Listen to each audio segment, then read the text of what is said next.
Going on, everybody? Welcome to the very first episode of Handcuff Status. We're going to be getting into some of the effects of the penal system and how it affects people and their family. And today with us, we got Big Money here. What's going on? Big Money, Great City.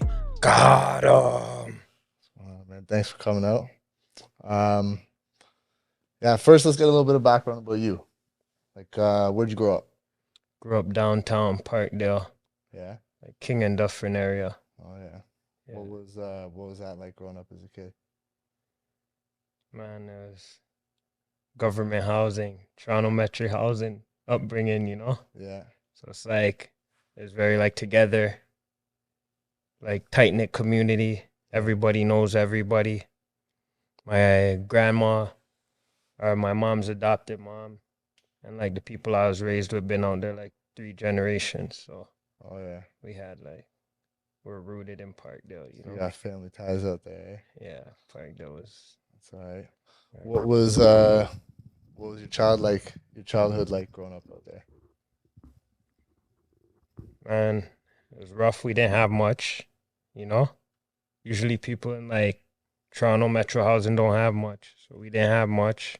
But we had each other. I have like 5 brothers and sisters, you know? So we had each other.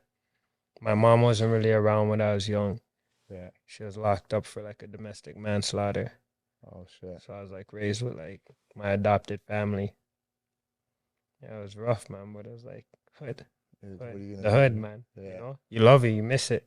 When you reach like the age I am right now, yeah, you miss it, man. So was your dad in the picture at all?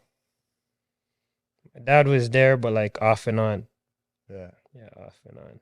So you said you were raised by your adoptive family. Like you're talking like your brothers and sisters or No, like my mom's adopted mother. Oh, okay, yeah. Yeah, yeah, So you were incarcerated, obviously. yeah. Tell me about some of the things that kind of like led up to that or like some of the factors that contributed to that. I did 5 years for like gun and drug trafficking. Yeah. And it just like spiraled into that, you know? Like I grew up in Parkdale. It's like a drug fueled neighborhood, you know? Kind of part of the culture out there. Yeah. So like there's crackheads walking up Queen Street on a daily basis, you know? Even like sometimes it's funny because I talk about it and it's like when I was a kid I didn't know. But like the lady pinching my cheek with her dirty hands, like, you know? She was like addicted to whatever as a child. I'm in my innocence, you know? Yeah. I didn't really look at it like that, but that's what I was surrounded with, just addicts, you know, Yeah. pimps, you know, like a lot of Scotians in the neighborhood, you know, Yeah. I'm Scotian too, my mom's Scotian. So yeah, Him is a big thing out there. yeah. That's Pimping, drug dealing, that's like Parkdale, you know? yeah. Yeah, So 5 years. 5 years. 5 years. You had kids before you went into, eh? Yeah, I had 3 kids before I did my time. Yeah. So how old were they when you got locked up? My daughter wasn't even 1. Like she was gonna be 1 in a couple days. My 2 sons, one was going on 3, and the other one was going on 5. Yeah, That must have been tough, eh? yeah, man, it was hard, man. So did you have like conversations with them before going in, or did you know it was coming, or was it kind of like Nah, I didn't. I knew it was coming, but I never talked about it. You know, like there's little signs that I'm like, yo, something weird's going on. You know, but like when it happened, it was like it's quick, eh? quick, bro. Yeah. Like even when I was sitting in there, I couldn't even. I was like, yo, how did this happen, bro? Like, how did I end up here? You know? Did you have any like conversations with them like right after you got locked up, like talk to them on the phone, kind of explain, what was going on? Yeah, I kind of felt like I let them down. You know, felt like like disappointment. Like I left them disappointed. Like I wasn't there to be doing what I should have been doing. You know? Yeah. So like, yeah, I was feeling it, man. So what did you like? Were you and your girl on good terms when you went in? Like, how did she handle Yeah, that? we were good, but it's just like we did everything together, you know? So even like a lot of things were tied in, whereas like that was my responsibility or something I was supposed to be dealing with, you know? So when I wasn't there, it's like she was left to do my part too, Yeah. you know? Yeah. Did you have anybody else kind of like helping you, or like other than your girl, like anybody, like any of your brothers and sisters that you could count on to help you, or was anybody helping her? Like my mom off and on, you know, I have my sisters, you know. My brother was locked up with me. Oh yeah. So yeah, my brother was locked up with me. But yeah, my family's there like to an extent, you know, but we don't have much. Yeah. So it's like help is just like support, like being there really, like, you know, but the financial and all that stuff's not really there, like in terms of family, you know. What about like programs? Were there any like programs or anything, like any sort of government programs to help her out? Hmm. Nah, she wasn't in nothing, no children's aid, no nothing. She was working her job, she was working from home, and that's it, man. The money we get from the government and just working from home, you know. So there was no like discussion of anything, like there was no programs that were offered or anything that they could set up to help. Like there's no discussion of that or anything. Like there was, but I just didn't want it, you know? I didn't really want children's aid involved. You know, I didn't want the government all up in my business doing like routine checks, stuff Yeah. like that, you know? Yeah. And 3 kids, man. So what ages were they, you said?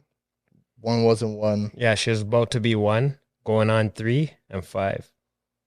So your 5-year-old was kind of like getting to the point of understanding things, I guess. Yeah, he was there. Like, it's actually funny because there was one time, like, people were asking, like, where's your dad? And he's like, don't ask about my dad. Like, he's in the basement, you know? Mind your business. But it's like, I wasn't there, but he was just embarrassed, like, probably over the whole situation. Didn't want to be like, yo, my dad's locked up or whatever, you know? Yeah. Yeah. How did you and your girl kind of deal with it? Did you guys like talk a lot? Was there a lot of communication? Would you Yeah, guys we're ever on make the phone decisions all the together? time. We're on the phone all the time. Like letters. That was a big way. Like letters back and forth. That's like how we stayed in touch. Visits on the weekend. Like Yeah. all my visits, you know? Yeah. Did they come to see you often? Yeah, every weekend. So, Every weekend. Every weekend they were there, you know? Every weekend. All my visits went to the family, you know? yeah. Yeah, so it's like, and it's nice because a lot of people don't have that, you know? A lot of people don't have like support where every weekend their family and their people are coming to see them, you know? Yeah. I guess it was like something to look forward to every week, eh? Yeah, yeah, definitely. How did you feel like when they left? Like you could look forward to it when they were coming, but when they left, you were like going back to Kind of yourself. bummed, but I just jump on the phone right away, you know, and Yeah. call them. Like as soon as they leave, boom, I jump back on the phone, talk to them. So it's like the communication was there, you know?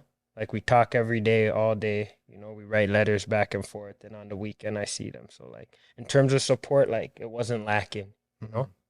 Yeah. Did it help time pass kind of too? Like, Yeah. It did. so when you're inside, obviously, like looking forward to getting out.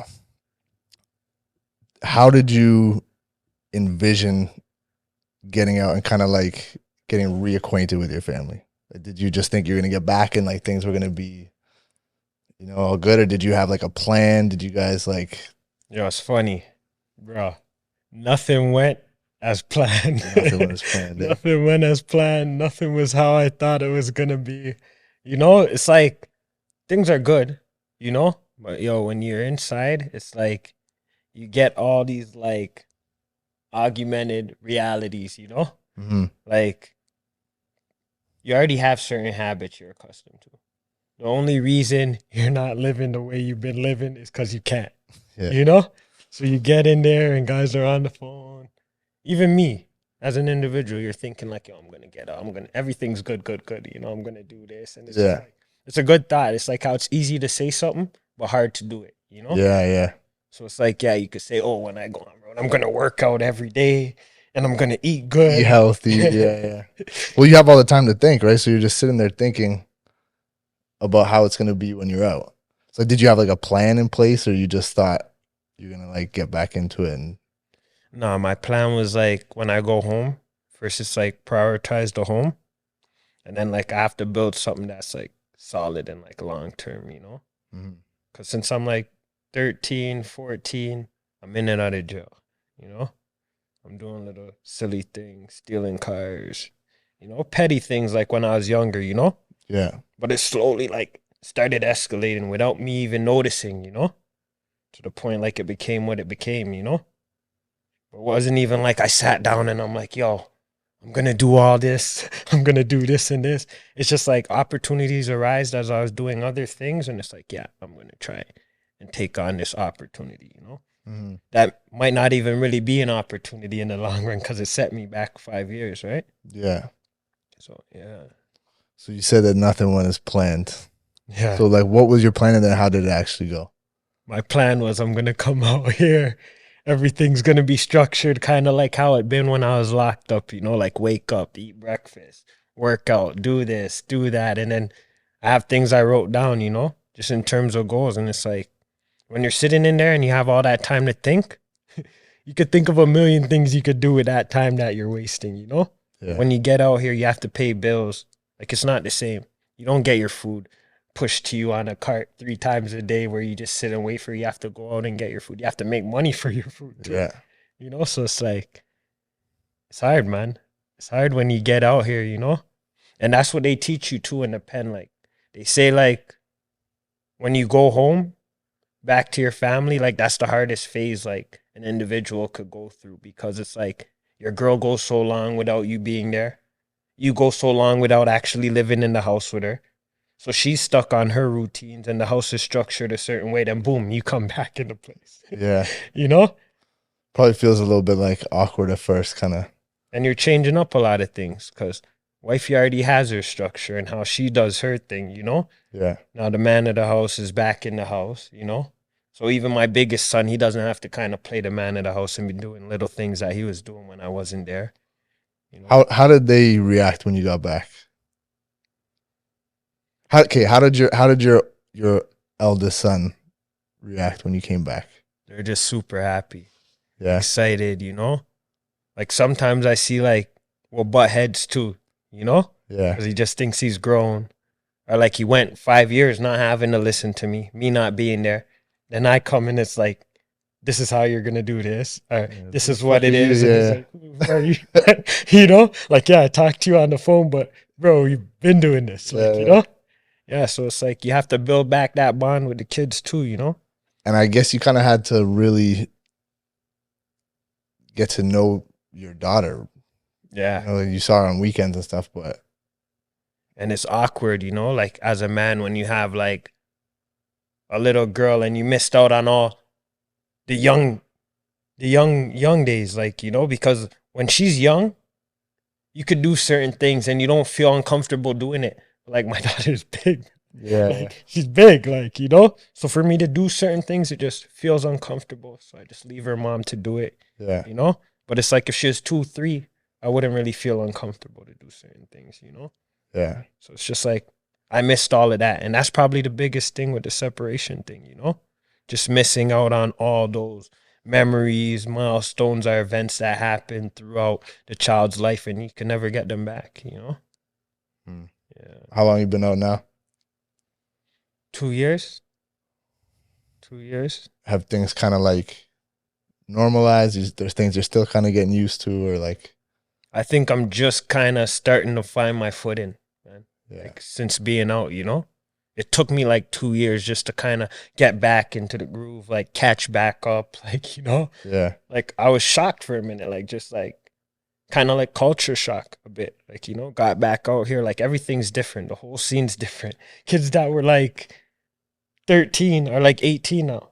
yeah, That's big. Like, you know, a 13-year-old compared to an 18-year-old. So it's like everything's changed, even family members. Like, you know, your little siblings and relatives that were like how old are like grown now, you know? Some of them maybe you never even got to see grow really. You don't even really know them. You're getting to know everybody back again because 5 years people change, man. Well, bro, the whole world changed in 5 years. You know? I guess you got out, and then COVID locked the whole world down. I was in for COVID. You were in for COVID. And it was a mess, you know? I got out in Parkdale and I was driving down the street, and before you couldn't even drive up Dufferin. Like from Queen Street, there was no underpass, no bridge there. I got out, I'm like, what's going on here? The McDonald's was gone. I'm like, everything changed. You wouldn't even believe that's like the neighborhood I grew up in, you know? Yeah. Yeah. So everything felt a little different. It's crazy. People wearing masks and shit too. Everybody. I'm seeing guys cutting the grass in shiesty masks. Yeah. Like grass cutters. Like, you know, full shiesty mask, just like it's the norm, you know? Yeah. It's a weird time, man. Yeah. Man. What about, okay, so when you were about to get out, did they like have any programs to help you kind of like assimilate back with your family, or did they kind of like give you any tools to help you like get used to things? Or they give you tools, but I don't feel like it's genuine, you know? It's like a formality, you know? Yeah. Like they just do it to say kind of they're doing it. Like even when COVID came, I was trying to go for parole and my parole officer is trying to convince me COVID's going to be gone in 30 days. Don't worry. Just sit tight for your programming. And a year went by. COVID was still going on when I got out. Did they, were they trying to like rush you out because of COVID? Because I know some people got out like a bit early. Yeah, a couple of guys were getting out, but they weren't trying to let me out. I sat till my stat. I went for parole during COVID and they denied me, you know? Yeah. They said they felt like I was telling them everything they wanted to hear just to get out. Well, if you don't tell them that, then they're like, you didn't tell us what we wanted to hear, right? What is someone going to do that's trying to get out of jail? They're going to tell you everything you want to hear, you know? That's the point. We're trying to get out, you know? Yeah, they used that against me and said... They thought you were just bluffing. Yeah, it's bullshit. So what were the things that they tried to tell you about how to like assimilate?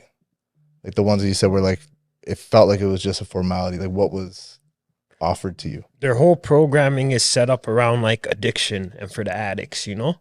Yeah. So like they have like risk factors, and my risk factors were like crime for gain and things that are like kind of around like selling drugs. They had violence, everything in there to say like it kind of selling drugs fuels violence and other things, which I understand. Mm-hmm. And they break it down to you, right?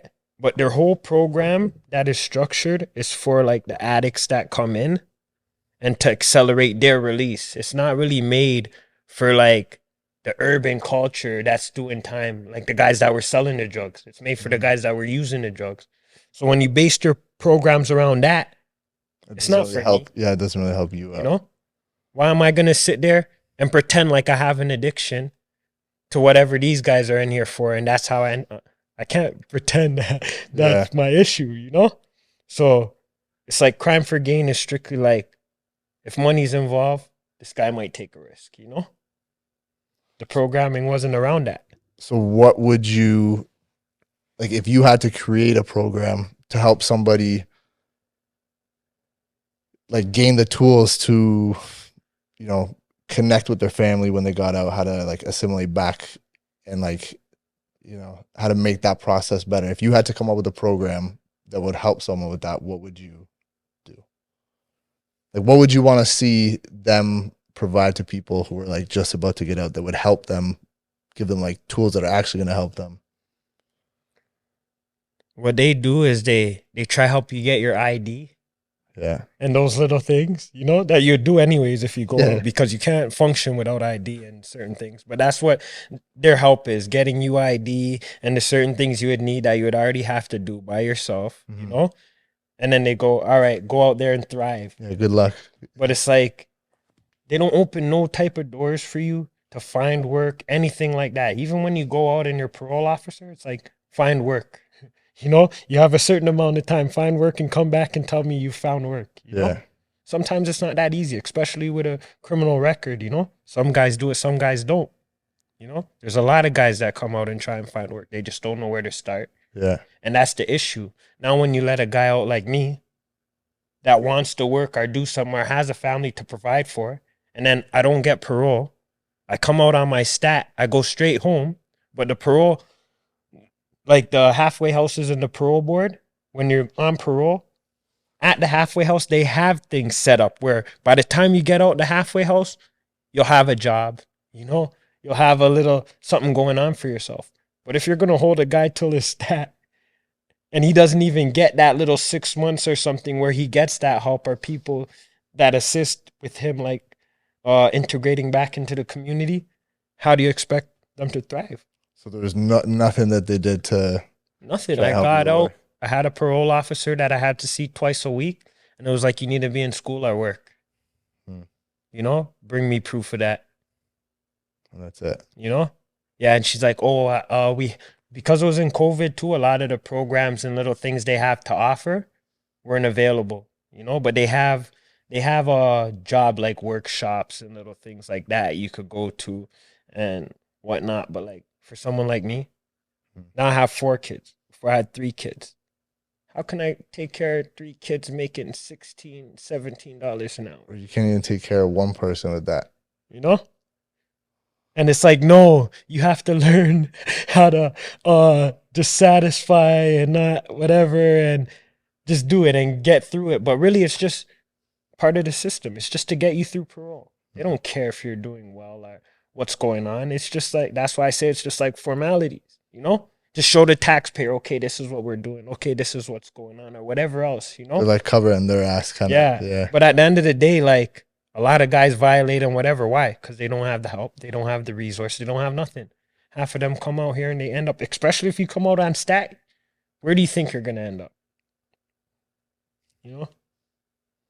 What about your girl? Like, did you guys work together to try and, like, did she, help you find a job? Was she kind of like, helping you get back on your feet, or was it still, were you guys kind of working on just getting back in the family? The whole way through, like, my girl's been supportive, you know? And that's like a blessing because she wants to help. Like, naturally, she just helps with certain things. Like when it was writing letters for the parole board or little things like that, like she was there. So it makes it easier, you know? Hmm. Some people don't have that. You know, you have to write a letter in the institution. Sometimes your letters don't even make it out to where they want to go, where you want them to go, you know? And it gets caught up in the mail system and somehow who knows what happens to it, you know? But now when you have support like that, you could just get your people on road to write up whatever you need to write up and send it directly rather than sending it through the institutional mail, you know? Yeah. So that was helpful. With job, like I wasn't driving, my license expired. So it's like she was driving me around to help me just get back on my feet, you know? Super helpful. Well, I mean, that probably kind of helped you guys bond again, working on that together, like being with your family again.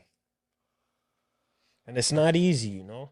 Even like in terms of like the relationship, a lot's changed in 5 years, you know?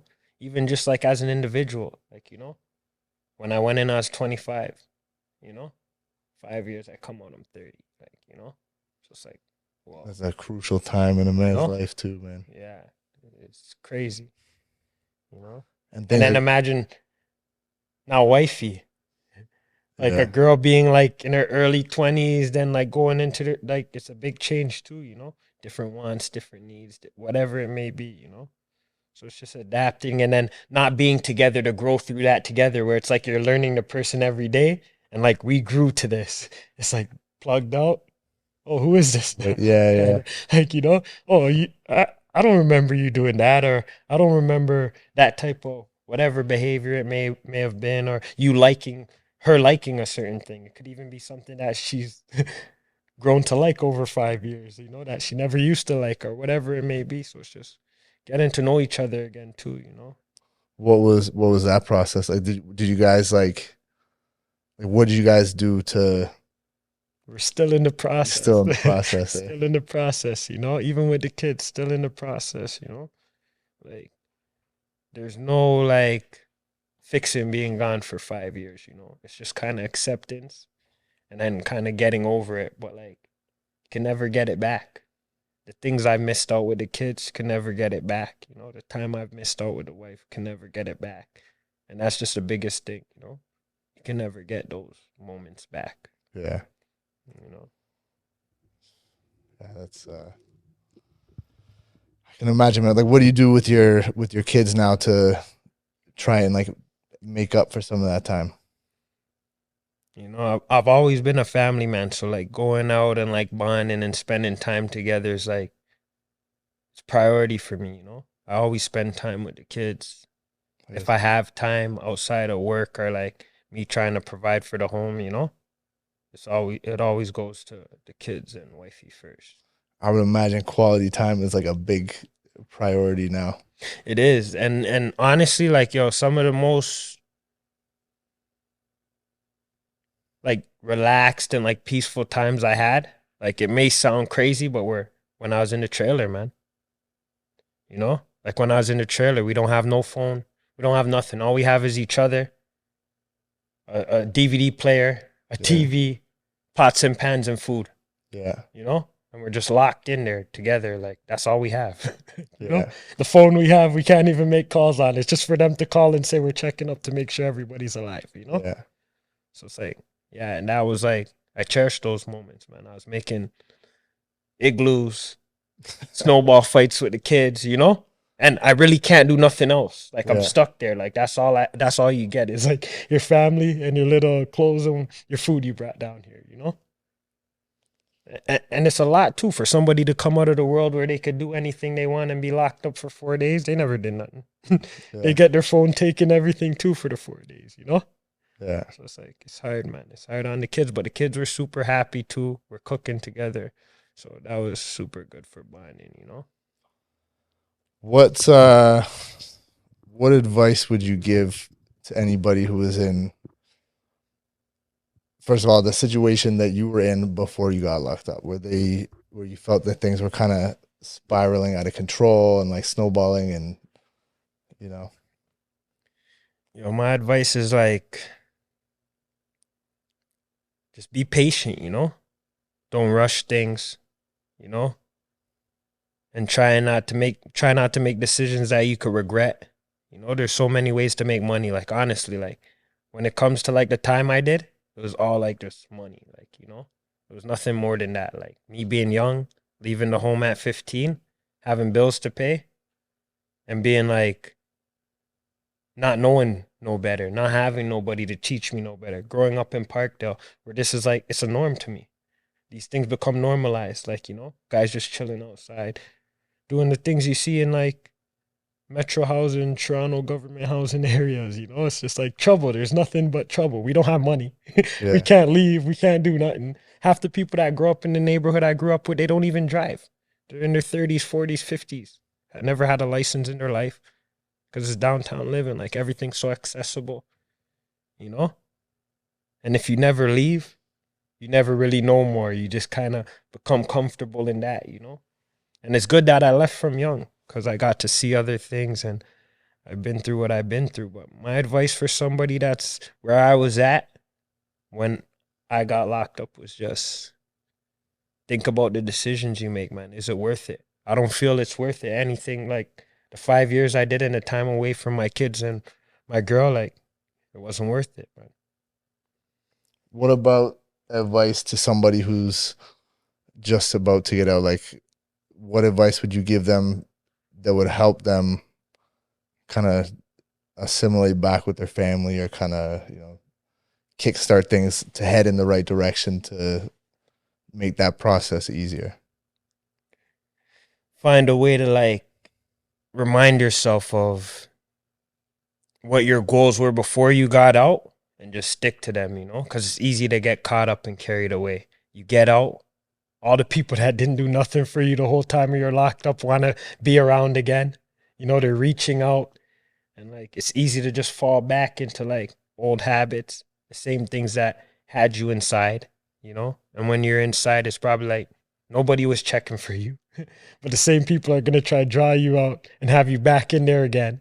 Yeah. You know? So it's like just living for you, man, and just knowing how to prioritize what matters to you, you know?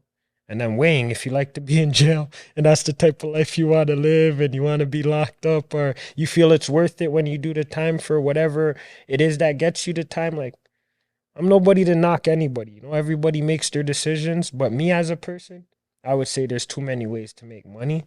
And if you're going to try and do it the way I was doing it, like the $1 million chase, a lot of people don't reach the million doing the $1 million chase, you know? They just end up dead or in jail, like they say in the movies. And that's just what it is, man. I'm not chasing $1 million no more. As long as I'm good, my kids are good, I could keep working, saving, and I'll get to $1 million without chasing it, you know? If I just keep my priorities in line, you know? And I see that in the 2 years I've been out, like, you know? I don't really have as much negative things that arise in my life because I'm not doing negative things every day. So it's not like every time I see a little bit of money, I have to spend it because of the lifestyle, you know? I save all week. I try and find ways to not spend my money. I put into the kids, and I don't really worry about like what I used to worry about, you know? Yeah. Which is just like money, you know? Money. Like, I need more money. That's all it really was, like, and all it is, like, it's money. And with a lot of people, that's what it is, you know? Well, the thing about that is that how much is enough? Like, there's never going to be enough, so it's a constant chase if you think like that, you know? For sure. But that's what entices a lot of people. Money. People not having, you know? See a little bit of money, easy, it worked, okay. They say if it's not broke, don't fix it. So, like, if you start hustling and you're a guy, you never got caught, why are you going to stop?